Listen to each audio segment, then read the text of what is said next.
लाडक्या बहिणींसाठी अत्यंत महत्त्वाची ब्रेकिंग न्यूज आलेली आहे। आत्ताच्या क्षणाला सरकारकडून मोठा निर्णय जाहीर करण्यात आला आहे। बहिणींच्या खात्यात आता थेट मोठी रक्कम पोहोचवली जात आहे। एप्रिल महिन्याचा हप्ता आणि सोबतच एक अशी घोषणा जी ऐकताच तुमच्या डोळ्यात आनंदाश्रू येतील। गेले कित्येक दिवस बहिणी ज्या बातमीची वाट पाहत होत्या ती बातमी अखेर आज समोर आली आहे। पण थांबा, आनंद साजरा करण्यापूर्वी एक अशी बातमी सुद्धा आहे जी ऐकून पायाखालची जमीन हलेल। म्हणून हा व्हिडिओ शेवटच्या सेकंदापर्यंत बघा, एक क्षणही चुकवू नका। बघा, लाडकी बहीण योजनेच्या 22व्या हप्त्याची प्रक्रिया आता वेगाने सुरू झालेली आहे। एप्रिल महिन्यापासून बहिणींना 2100 रुपयांचा हप्ता मिळणार हे आधीच जाहीर करण्यात आलं होतं आणि आज अधिकृतपणे महिला बाल विकास विभागाकडून परिपत्रक काढण्यात आलं आहे। ज्या पात्र बहिणी आहेत त्यांच्या बँक खात्यात 2100 रुपये हस्तांतरित करण्याची प्रक्रिया सुरू झालेली आहे। जवळपास 2,30,00,000 पेक्षा अधिक महिलांना हा लाभ पोहोचवण्याचं काम आता युद्ध पातळीवर सुरू आहे। सकाळपासून बहिणींच्या मोबाईलवरती मेसेजेस यायला सुरुवात झाली आहे।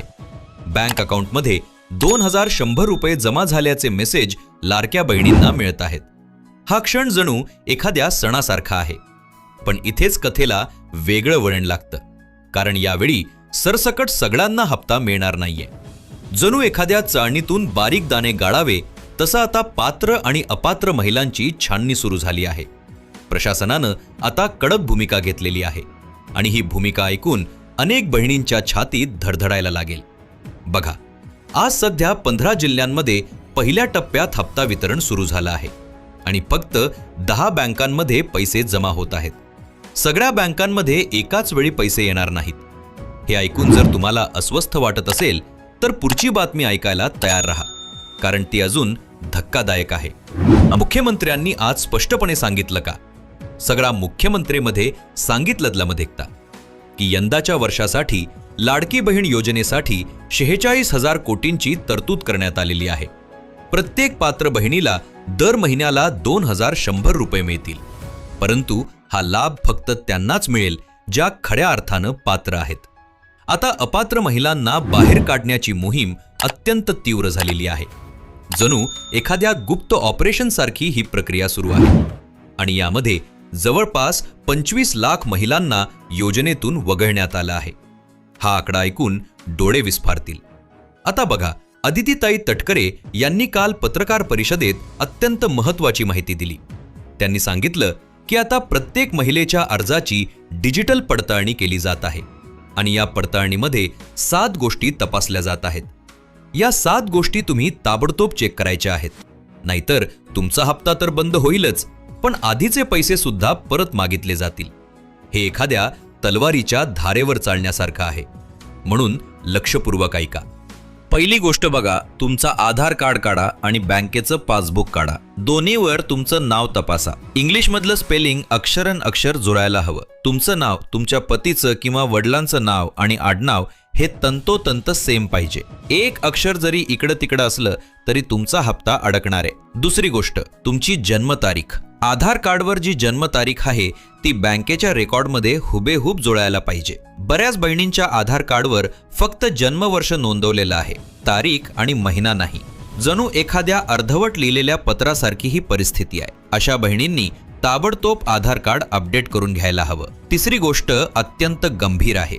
बघा, आता इन्कम टॅक्स विभागाकडून संपूर्ण डाटा मागवण्यात आला आहे। तुमच्या रेशन कार्डवर जेवढी माणसं आहेत त्या सगळ्यांची आर्थिक पार्श्वभूमी तपासली जात आहे। जर तुमच्या कुटुंबातल्या कोणत्याही व्यक्तीनं आयकर भरलेला असेल किंवा तुमचं एकत्रित कौटुंबिक उत्पन्न 2.5 लाखांच्या वर गेलं असेल तर एखाद्या वादळापूर्वीच्या शांततेसारखी ही परिस्थिती आहे, कारण तुम्हाला योजनेतून बाहेर काढलं जाणार आहे।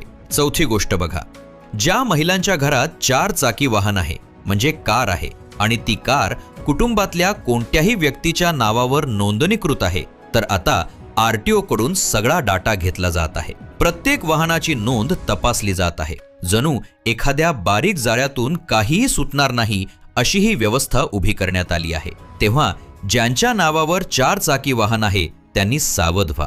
पाचवी गोष्ट, ज्या बहिणींनी डबल अर्ज भरलेले आहेत, ऑनलाईन सुद्धा भरला आणि ऑफलाईन सुद्धा भरला, अशा बहिणींवर आता कायदेशीर कारवाईचं सावट आहे।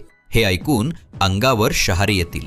ज्यांना डबल पैसे आले त्यांनी ताबडतोब 181 हेल्पलाईन नंबरवर कॉल करून माहिती द्यायची आहे, नाहीतर तुरुंगाची हवा खावी लागू शकते. हे दुःस्वप्न प्रत्यक्षात येण्यापूर्वीच कृती करा. 6वी गोष्ट, ज्या बहिणींचं लग्न होऊन त्या महाराष्ट्राबाहेर गेलेल्या आहेत अशा बहिणी आता या योजनेसाठी अपात्र ठरवल्या जाणार आहेत. महाराष्ट्रात राहणाऱ्या बहिणींनाच हा लाभ मिळेल हे स्पष्ट करण्यात आलेलं आहे. तेव्हा अशा बहिणींनी सुद्धा 181 नंबरवर कॉल करून माहिती द्यायची आहे. 7वी आणि शेवटची गोष्ट बघा, ज्या बहिणींचं वय आता 65 वर्षांच्या पुढे गेलेलं आहे त्यांना सुद्धा या योजनेतून बाहेर केलं जात आहे. वयोमर्यादा ही अत्यंत कडक ठेवण्यात आली आहे आणि यात कोणतीही सूट दिली जाणार नाही. आता बघा, ज्यांचा 21वा हप्ता व्यवस्थित आला होता त्या बहिणींनी जास्त काळजी करण्याचं कारण नाही. वर सांगितलेल्या 7 अटी जर तुमच्या बाबतीत क्लिअर असतील तर 22वा हप्ता 2100 रुपये तुमच्या खात्यात निश्चित जमा होईल. पण एक अत्यंत महत्त्वाची गोष्ट, रेशन कार्ड KYC ही एक छोटीशी पण अत्यंत निर्णायक गोष्ट आहे. जणू एखाद्या छोट्या खेड्यामुळे संपूर्ण इमारत कोसळावी तशी ही गोष्ट आहे. रेशन कार्ड KYC तुम्ही आत्ताच्या आत्ता करून घ्या, नाहीतर एप्रिलचा हप्ता मिळेल पण पुढचे हप्ते मात्र बंद होतील. तेव्हा आजच ऑनलाईन किंवा जवळच्या सेतू केंद्रावर जाऊन KYC पूर्ण करा. दुसरीकडे बघा, एकनाथदादा शिंदे यांनी सरकारकडे आग्रह धरला आहे की बहिणींना 2500 रुपये दिले पाहिजेत. ते एकट्यानं ही लढाई लढत आहेत. बहिणींसाठी ते आवाज उठवत आहेत. तुमचं सुद्धा काम आहे त्यांना सपोर्ट करणं. तुम्ही कमेंटमध्ये लिहा की आम्हाला 2500 रुपये हवेत. जास्तीत जास्त कमेंट करा आणि हा व्हिडिओ तुमच्या 5 बहिणींना 5 मैत्रिणींना आत्ताच्या आत्ता शेअर करा, कारण ही माहिती प्रत्येक लाडक्या बहिणीपर्यंत पोहोचणं अत्यंत गरजेचं आहे.